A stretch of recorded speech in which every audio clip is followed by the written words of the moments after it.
ঈদকে সামনে রেখে ভিভো বাংলাদেশ নতুন একটি ডিভাইস লঞ্চ করে দিল ওয়াই সিরিজের Y36। তো আজকে আমরা এই স্মার্টফোনের বক্সটাকে আনবক্স করব এবং একটা ওভারভিউ থাকবে। তো বক্সটা সাদা কালারের পাবেন, আমরাও এমনটাই পেয়েছি। ফার্স্টে খুলে নিলে আমরা স্মার্টফোনটি পেয়ে যাব, যার কাছে আমরা একটু পরে আসছি। দেন নিচে সিলিকন কেস আছে, তারপরে কিছু ইউজার ম্যানুয়াল গাইড টাইড, চার্জার রয়েছে এবং এই দিকটাতে থাকছে একটি কেবল আর সিম এজেক্টর টুল।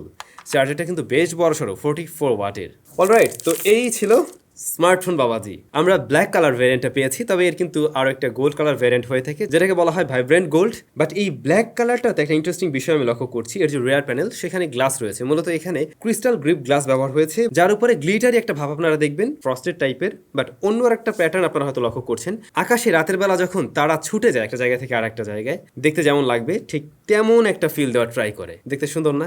স্মার্টফোনটা টোটালি বক্সি শেপের আমরা দেখছি, অর্থাৎ বডি ফ্রেমটা বক্সি শেপের, কিন্তু প্রয়োজনীয় পোর্টস এন্ড বাটন আমরা সবকিছুই দেখছি এখানে। যেমন রাইট সাইডে হোম বাটন রয়েছে, যা আবার ফিঙ্গারপ্রিন্ট স্ক্যানার হিসেবেও কাজ করবে। এটা সুপার লেভেলের ফাস্ট অ্যান্ড একুরেট, প্রত্যেকবারই একুরেট রেজাল্ট দিচ্ছিল। দেন আমরা উপরে দেখছি নয়েজ ক্যান্সেলেশন মাইক রয়েছে স্মার্টফোনে। Then SIM card slot, left সাইডটা একদমই ক্লিন। নিচের দিকটাতে USB type C port, primary microphone, speaker grille and 3.5 millimetre headphone jack. Ports and বাটনে একদম সবকিছুই থাকছে। রিয়ারে ক্যামেরা মডিউলটা বেশ বড়সড়, যদিও এখানে আমরা দুইটা শুটার দেখছি, আর এখানে রয়েছে এলইডি ফ্ল্যাশ লাইট। স্মার্টফোনটার ডিজাইন আপনাদের কাছে কেমন লাগছে মাস্ট কমেন্ট করে জানাবেন। পার্সোনালি আমার কাছে এই ডিজাইনটা বেশ ভালো লাগছে। আসলে আউটলুকের দিক থেকে স্মার্টফোনটা যথেষ্টই সুন্দর। তবে ভাই, সুন্দর চেহারা দেখেই যে আপনি এর প্রেমে পড়ে যাবেন বা ডিসিশন মেক করে ফেলবেন এমনটাও না। আমরা ভিডিওটা শেষ করি, শেষে অবশ্যই ভালো মন্দ সব গুণ আমরা বিচার করব। মাস্ট দেখবেন লাস্ট অংশ। এই ফোনটার থিকনেস 8.07 মিলিমিটার এবং এর ওয়েট 202 গ্রামের মতো। এটা এক হাতে নিয়েও ব্যবহার করার উপযোগী স্মার্টফোন। ওয়েট ব্যালেন্সটাও আমরা মোটামুটি ভালোই দেখছি। সামনের দিকটাতে একটু বেশি লাগতে পারে, কিন্তু তারপরে এটা ঠিকঠাকভাবে ইউজ করা যায়। স্মার্টফোনের ডিসপ্লে সাইজ 6.64 ইঞ্চ,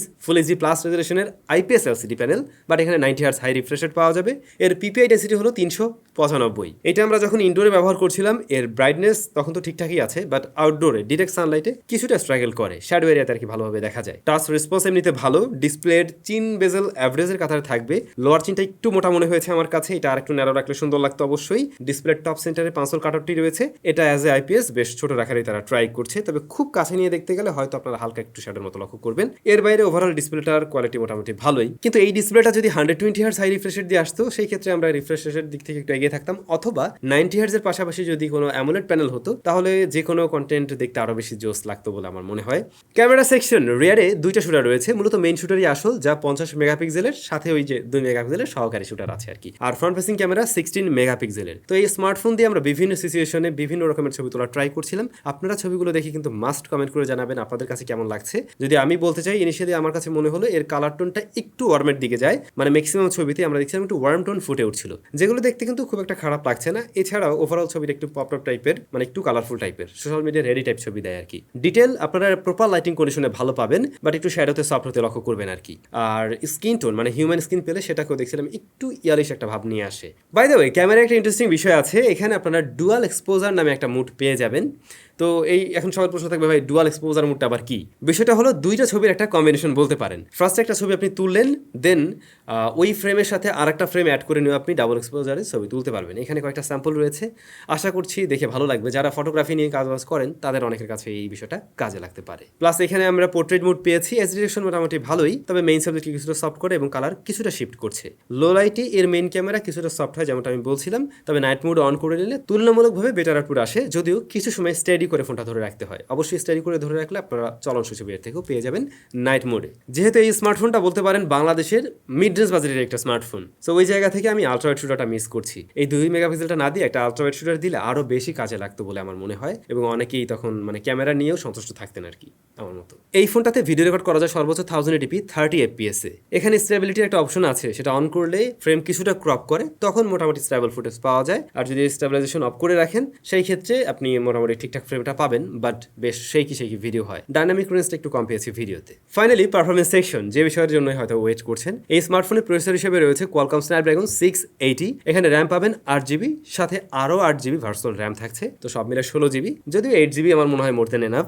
আর এর স্টোরেজ সাইজ হলো 128GB। Storage type UFS 2.2। RAM type LPDDR 4X, out of the box এটা অ্যান্ড্রয়েড 13 দিয়ে রান করছে। তো এটা অবশ্যই ভালো বিষয় যে আমরা একেবারে লেটেস্ট অপারেটিং সিস্টেম দেখছি, কিন্তু এই স্মার্টফোনের যে দাম সে অনুযায়ী এটার প্রসেসর সেকশনটা একটু ছোট হয়ে যায়। এটার অফিসিয়াল প্রাইস বাংলাদেশে হলো 26,999 টাকা। তো এরকম প্রাইস পয়েন্টে আমরা যদি একজন রেগুলার ব্যবহারকারীর জায়গা থেকে চিন্তা করি তাহলে হয়তো সেটা নিয়ে সন্তুষ্ট থাকবেন, কিন্তু যারা একটু হেভি পারফরমেন্স আশা করেন, যারা একটু গেমিং আশা করেন, তাদের জন্য কিন্তু এটা আদর্শ প্যাকেজ হবে না। তখন এমনিতে রেগুলার কাজবাজ দেখছিলাম এই প্রসেসর হ্যান্ডেল করতে পারছে ঠিকভাবেই, মাল্টিটাস্কিংও বেশ কয়েকটা অ্যাপ্লিকেশন নিয়ে অ্যাট এ টাইম কাজ করা যাচ্ছিল। অ্যাপ ওপেন ক্লোজ টাইম আমি ডিসেন্টই বলবো, বাট ভারী ভারী অ্যাপ্লিকেশনগুলো নিয়ে বা একটু পারফরমেন্স সেন্ট্রিক যদি কাজবাজ করতে চান তখন আপনি ফিল পাবেন এটা স্ট্রাগল করছে কিছুটা। কিন্তু স্মার্টফোনটা লং রানেও বা হেভি ইউজেসেও গরম হচ্ছিল না, এটা আবার একটা পজিটিভ দিক। আমরা একটু গেমিং টাইমেও করছিলাম এই স্মার্টফোনে, তো গেম প্লের ক্ষেত্রে দেখলাম পাবজিতে আপনারা সর্বোচ্চ ব্যালেন্স মিডিয়ামে খেলতে পারবেন, খেলা যায় আর কি মোটামুটি, কিন্তু খুব একটা আশানুরূপ রেজাল্ট পাবেন না এর থেকে, বা সেরকম আশা রাখাটাও ঠিক হবে না। তবে বেসিক গেমগুলো খেলা যেতে পারে, আর ফ্রি ফায়ারটার রেজাল্ট তুলনামূলকভাবে বেটার পেয়েছে অন্য গেমগুলোর তুলনায়, যেগুলো দিয়ে আসলে আমরা টেস্ট করি। তবে কোনো গেমেই দেখছিলাম না খুব বেশি ব্যাটারি বার্ন করে বা খুব বেশি গরম করে এই স্মার্টফোনকে।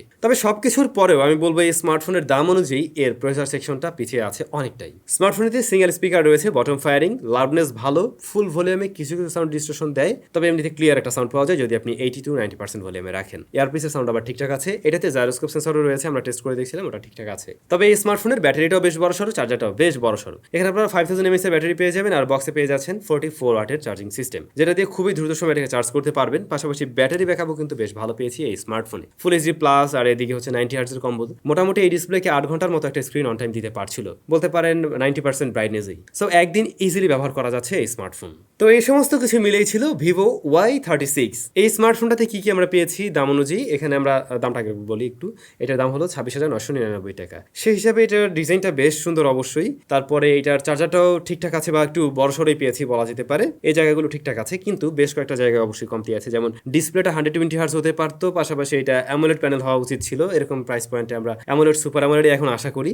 সো এই জায়গায় পিছিয়ে আছে। তারপরে ক্যামেরা সেকশনে আলট্রা ওয়াইড শুটারটা মিসিং, এটা থাকতে পারতো। আর মেইন ক্যামেরার রেজাল্টটা ওকে ডিসেন্ট পর্যায়ে থাকে, বাট আরো বেটার কিছু করতে, মানে যে কোনো একটা দিকে তো তাকে একটু এগিয়ে থাকতে হবে। সো ওরকম কিছু করতে পারতো। দেন এই স্মার্টফোনের পারফরমেন্স ভাই এই জায়গায় অবশ্যই পিছিয়ে আছে। এই প্রসেসরটা আসলে 16,000, 15-16,000-এর আশেপাশে থাকার মতো একটি প্রসেসর। যেহেতু এই প্রসেসরটা বেশ কিছুদিন আগে এসেছিল, আর আমরা জানি এটা আসলে 26-27 হাজার টাকার প্রসেসর না। এখানে যদি আসলে Z99 বা Z96 এই ধরনের প্রসেসর দিয়েও আসতো তাহলেও কিন্তু ইজিলি যারা গেমিং টেমিং করতে চান তাদেরকে টার্গেটে রাখা যেত অ্যাজ এ অফিসিয়াল ডিভাইস। আমার কেমনটাই মনে হয়। তো আপনাদের কাছে কেমন লাগছে মাস্ট কমেন্ট করে জানাবেন। সবাই ভালো থাকবেন, দেখা হচ্ছে আবারও নতুন ভিডিওতে। টাটা।